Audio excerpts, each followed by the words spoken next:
A niche industry that has avoided damaging tariffs so far, but watching closely to see what happens next as many local businesses delicately navigate the new normal. Good afternoon. This is CTV News at 5. I'm Patricia Boal. Canada's latest round of retaliatory tariffs is adding uncertainty to a steel industry already caught in the cross-border trade war. The U.S. imposed 50% tariffs on Canadian steel and aluminum on Saturday after trade talks broke down. Now Canada plans to match those tariffs dollar for dollar starting September 8th. CTV's Caitlin Wilson joins us with more on the impact to local businesses. Caitlin. Patricia, for companies trying to plan months or even years ahead, the uncertainty is becoming its own challenge. And already they are feeling the effects of higher steel prices as they brace for what this latest round of tariffs could mean. At Ambico, which creates doors built to withstand bullets, blasts, and block out sound, its CEO is keeping a close eye on what impact the latest round of U.S. tariffs imposed in recent days could have on the business. Already, the company is dealing with higher steel prices. And now with Canada announcing retaliatory tariffs, including 50% on steel and aluminum, Canadian businesses like Ambico could pay more for materials they bring in from the U.S. Prices of raw steel, though, have increased by the amount of the tariffs, both in the U.S. and Canada. So everybody, including our American competitors, are charging more for their product. We, of course, would be subject to significant additional tariffs. We are working with our trade consultants to try to mitigate the impact of those tariffs. And local steel suppliers tell CTV News they're already dealing with shortages and higher prices, but tariffs could mean keeping more Canadian steel here at home rather than sending it south, potentially increasing domestic supply. But the bigger question is what prolonged trade pressure could mean for Canadian mills and how much steel they're able to produce. Ambico's CEO says worst-case scenario is the escalating trade war makes his products more expensive and less competitive and eventually leads to layoffs. But so far, he says there are no signs of that. Patricia? All right, CTV's Caitlin Wilson live for us tonight. Thank you. Well, heading overseas now to Nepal, where officials say 24 Canadians are among the 400 people missing after a devastating landslide and flash flooding. And a warning, the footage you are about to see may be difficult for some to watch. Security cameras captured scenes of people fleeing as a wall of mud and rock roared down a mountainside at a land border crossing between Nepal and Tibet earlier today, burying everything in its path. At least 98 people have been killed. Houses, roads, and power plants were swept away. Officials in China's state news agency reported significant casualties. Well, it was billed as a way to alleviate extra stress for homeowners that experienced devastated flooding on Canada Day. But one couple in the West End say they were shocked to find out the building permit fee, supposed to be covered by the city for repairs, was not. CTV's Katie Griffin is here with the details. Katie. Well, Patricia, Jen Jarvis and Andrew Sampson have spent the last 8 weeks ripping out their basement and say this added insult to injury. Like thousands in the city, their home near Andrew Hayden Park flooded on July 1st. The city promised to waive the building permit fee for flood-related repairs, but in the last week, they were sent an invoice for around $1,000. They were told because the previous homeowner had done work without a building permit in the basement, they were not eligible to get the fee waived. It just felt like adding insult to injury. You know, we've already been spending every waking moment trying to recover from this and trying to move forward. And now you're telling us that this thing you had promised us as an act of goodwill and as an assistance to us, the one thing that we've tried to take advantage of, we're not eligible for because of a technicality, because of a decision by a previous homeowner. After CTV News reached out to the city, and while we were there, the couple received a phone call from an official saying if they sent photos of what the finished space looked like before, the fee would be waived after all. The city has not responded to us with an official comment, and while the couple appreciates the fee being waived, they say they shouldn't have had to go to the media. Patricia. CTV's Katie Griffin live for us tonight. Thank you. Well, a man is facing charges in connection with a homicide that took place more than 3 years ago in Ottawa. 48-year-old Richard Mix from the Georgian Bay area was arrested and charged with first-degree murder in the death of Granit Ameti. Ameti, a 26-year-old from Ottawa, died in a shooting on Farmers Way, west of Carlsbad Springs, in August 2023. He worked as a tow truck driver with the company Canadian Towing Service. After the shooting, a vehicle with the company's logo was towed from the scene by investigators. The accused appeared in court today. Ontario's police watchdog is investigating a shooting incident involving Kingston police this morning in that city. Police say the incident happened around 9:40 this morning on the Waban Crossing Bridge in the city's East End. Paramedics say a man was taken to the Kingston General Hospital in critical condition. The bridge has been closed for hours in both directions as the Special Investigations Unit is looking into the matter. Well, as the entertainment world reels from the loss of Dolly Parton, we're learning today that actor Tim Curry has died. So, come up to the lab and see what's on the slab. The British actor was known for playing eccentric roles, perhaps most prominently Dr. Frankenfurter in the Rocky Horror Picture Show, but he had a lengthy list of credits on both screen and stage. He suffered a stroke in 2012 that put him in a wheelchair. It's being reported he died last night at his LA home. No cause has been shared. Curry was also 80 years old. An iconic establishment in Ottawa's Little Italy neighborhood has been put up for sale, throwing the business's future into question. CTV's Dylan Dyson has more for us from Preston Street. Dylan.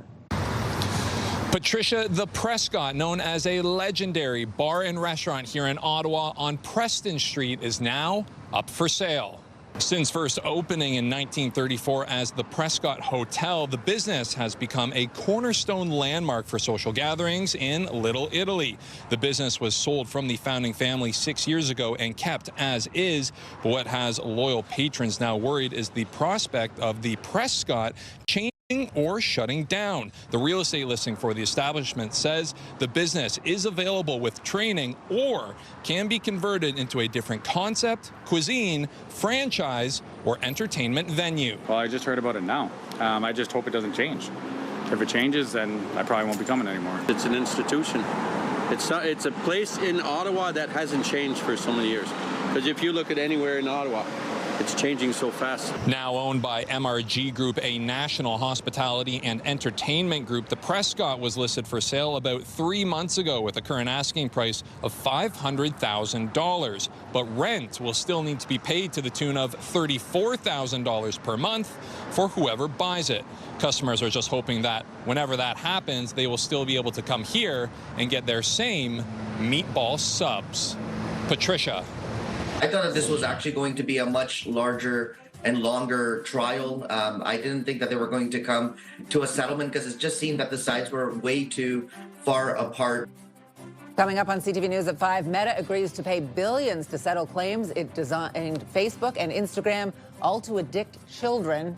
And our Jackie Perez is joining us now with a look at the forecast on the beautiful balcony tonight, Jackie. That's right, Patricia. We are hanging out on the Capitol barbecue patio where the sun continues to shine. It was hidden a little bit by the clouds, which cooled things down, but that sunshine appearing again, warming up the city here in downtown Ottawa. So take a look at this. Clear skies that will take us into the late evening and overnight. Temperature-wise, we are anticipating that the temperatures will cool down as well.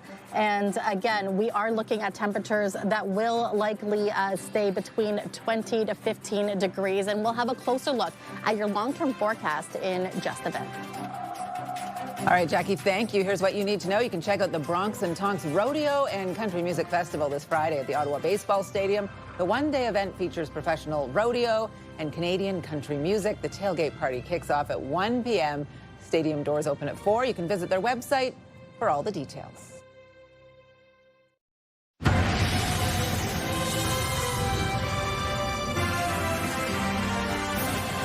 A multi-billion-dollar settlement today by tech giant Meta and a pledge to make major changes to Facebook and Instagram, including new measures to address concerns over privacy and the mental health of teenagers. The decision in a California courtroom is U.S.-specific, but may impact Canadian teens down the road. CTV's Genevieve Beauchemin reports. Meta's move to settle a multi-million-dollar lawsuit marks a major milestone. Dozens of states brought the case to court, alleging Instagram and Facebook were designed to get kids addicted. Meta was telling parents everywhere that their top concern was the safety of their children, and it wasn't. Their top concern was making a buck.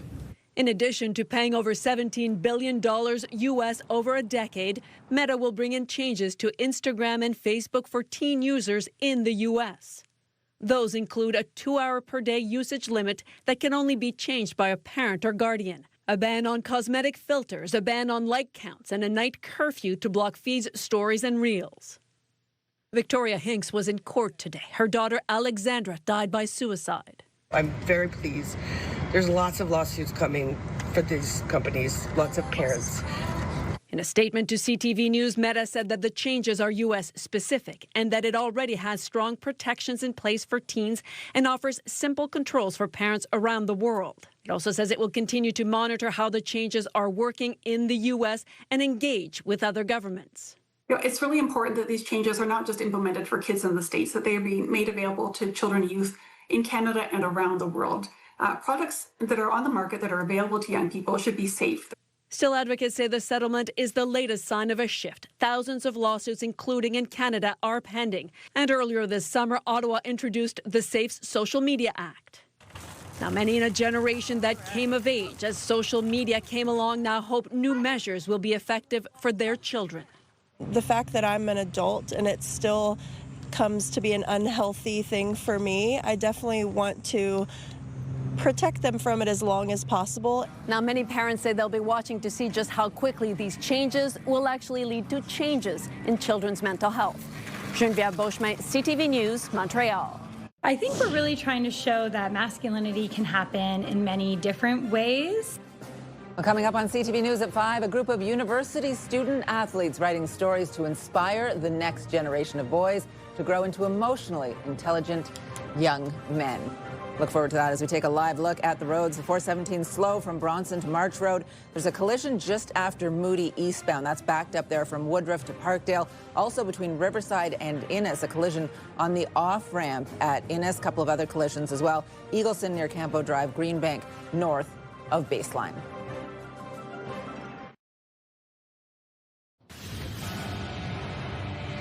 And here's what's on CTV tonight. Jeopardy Masters, MasterChef, The Rainmaker, and The Borderline. One more look at the forecast. A beautiful day today. What do we have in store into tomorrow? Jackie up there on the balcony for us. Yes, lots of sunshine today, Patricia, but tomorrow is a different story. So you want to take advantage of this evening. Clear skies anticipated. Here's a live look through our Centennial Glass Sky Cam, looking down at Kaweki Point, the perfect place to catch the sunset, which is scheduled for about 7:50 this evening. Current temperature sitting at 25 degrees with those humidex levels feeling closer to 29. Now, taking a look at our radar here, we can expect clear skies for the overnight, and you can see that weather system that is moving strong. The good news is it is actually not as strong as what we were anticipating earlier in the week. Yes, we are still anticipating rainfall moving through, but it'll be more so in the 5 to 10 millimeter range. Now, by 7 a.m., parts of the valley will likely see that rain moving in. For here in Ottawa, it will be between 11 and 1 p.m. That's the first round. We could anticipate a severe thunderstorm watch in place, and this will likely appear once again around 3 to 5 p.m. For parts of eastern Ontario, we could see another round moving in just before 10 p.m., but it should clear the region by the time Friday rolls around. A closer look at the next 24 hours temperature-wise, 23 is the anticipated daytime high. It will feel quite humid as well. Those southerly winds moving in, and it will continue to stay quite warm. That overnight low for the valley, it's going to be much higher than we saw the last few days, 17 degrees, few clouds, chance of showers and risk of thunderstorms will roll in for the afternoon, 23 the anticipated daytime high. Meanwhile, the Seaway very similar as well, 18 overnight, tomorrow 25 degrees, the anticipated daytime high. But after Thursday, here's the good news. Yes, there are some isolated showers in the overnight of the early hours of Friday morning, but for the most part, our Friday will likely be a mix of sun and cloud in store. Now, here's a look at our next 5 days. We just got to get through Thursday, folks, where we will see 5 to 10 millimeters of rain. 23, the anticipated daytime high. Friday, 22 with a mix of sun and cloud. We'll get another day with a sun and cloud for our Saturday. 24, the daytime high. And the good news is it will actually be much warmer for those overnight lows, no single digits, but then we could see the return of rain for Sunday and Monday.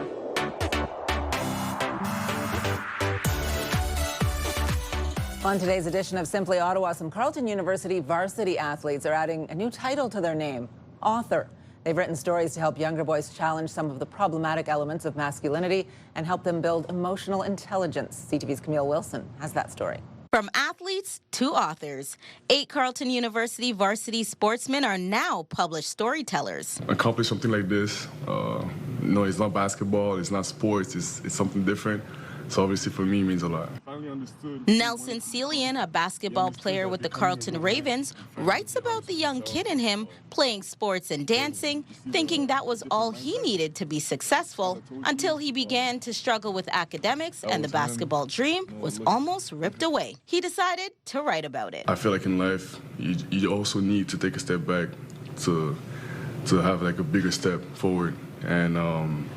And he learned from his mistakes. My story's called The Cilien's teammate, A.J. Osmond, chose to write fiction, creating a character, Caleb, a 12-year-old boy who felt that he was an outcast from society because he didn't have the same skills as everyone else, but later realized he still had something special. Choosing to do the right thing and being a light to those who are in the dark and who are being misguided. The goal? To help young boys build emotional intelligence and connectedness. Just trust that it's okay. No, for a man, it's okay to ask help. It's okay to be like vulnerable. It's okay to make mistakes. It's okay to be weak. It's okay to cry. It was my goal to combat a toxic masculinity environment that we see nowadays in media, whether that's films, books, or just culture in general. A lot of coming-of-age stories that I think promote the wrong kind of principles or morals. A collaboration between Carleton University's Equity and Inclusion Communities and the Carleton Ravens. Idea sparked by Bailey Reed, a senior advisor, after realizing there are too few books about young men with emotional connection. We came up with this project that it would be amazing if we had men on campus come together to write stories of collaboration and care for other younger men and boys. The project using storytelling to empower young men to recognize their potential as positive change makers and that anything is possible. True masculinity is being able to do the right thing in every situation, no matter if it's hard, no matter if that means you don't get as famous or you don't make as much money or you don't have as much friends. You can't always be a follower. The message is really like keep believing in yourself. You're gonna make mistakes, but you can always decide to become like the person that you really want to be. Camille Wilson, CTV News. Had a chance to read A.J. Osmond's story. He uses dragons to get that message across. It's really, really good. Definitely worth a read, and we want to hear your stories of people doing good, spreading joy, or making a difference. We'll be showcasing stories that touch our hearts and make us proud of our city. Simply Ottawa. You can send your story ideas to ottawanews@ctv.ca.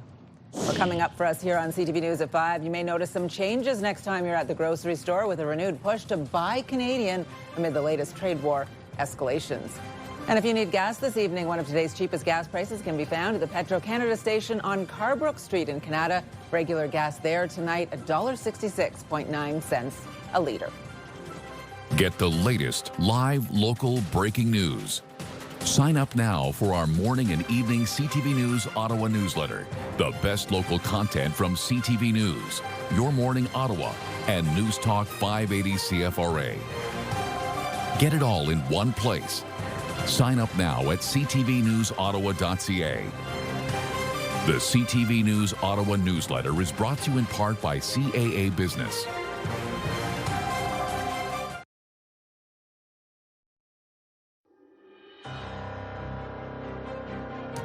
We're taking a live look now through our Centennial Glass sky cam. Beautiful evening out there in Ottawa. It is 25 degrees.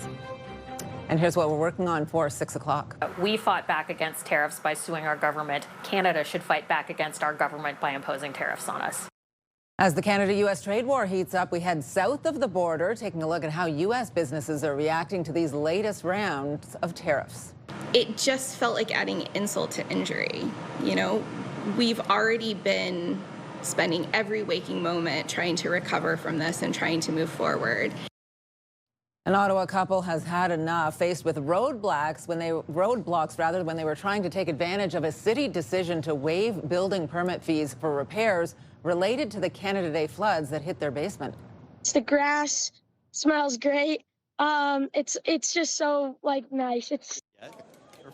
And a Canadian Little League team from BC pulls off a stunning victory against their international opponents, now advancing in the Little League World Series. Very cool. Now the final 5 other stories we are following. There's a renewed push to remove President Trump's name from a residential street in Ottawa. There's a street in River Ward in the Central Park neighborhood called Trump Avenue. You may have heard of that before. Councillor Riley Brockington says he will work with residents in the new term of council to rename the street. In 2021, a vote was held to change the name, but residents were split on whether to follow through on the idea. As Canada's trade war with the U.S. heats up, Loblaw is making changes to its shelf labels. The company says it's once again taking steps to give customers clear information about products affected by tariffs and make Canadian products easier to identify. The affected products, sourced from the U.S., will be marked with a T on the shelf label. The company says it will continue marking Canadian products with that maple leaf and put country of origin on fresh produce labels.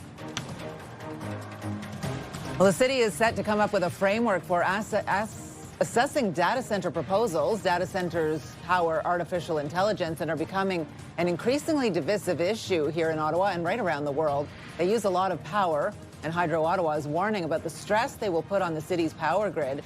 Today, councillors passed a motion directing city staff to come up with a plan for how to assess data center proposals based on their size and their expected impact. Well, thousands of youth in the city took advantage of free OC Transpo bus and train rides this summer. Youth ages 11 to 18 have been able to use OC Transpo for free since July 1st, Canada Day. The transit service says so far about 28,000 young riders have taken advantage and used the program. Starting September 1st, youth will be able to ride for free weekdays after 5 in the evening and again on weekends and on holidays. Well, UK media report Prince Harry and Meghan arrived in Britain today after 6 years in self-imposed exile in the United States. The news comes less than a week after it was revealed that they plan to return. Britain's Daily Telegraph reported their plan landed at Birmingham Airport just after midday. That would be their plane. The couple's children, Prince Archie and Princess Lilibet, have already been enrolled in British schools for September. The family plans to live at a non-royal home outside London, and we're hearing their roles are not going to change dramatically. We'll see how all of that plays out. Well, that is CTV News at 5. I'm Patricia Boal. Be sure to join me for CTV News at 6. The early edition of CTV National News with Sandy Ronaldo starts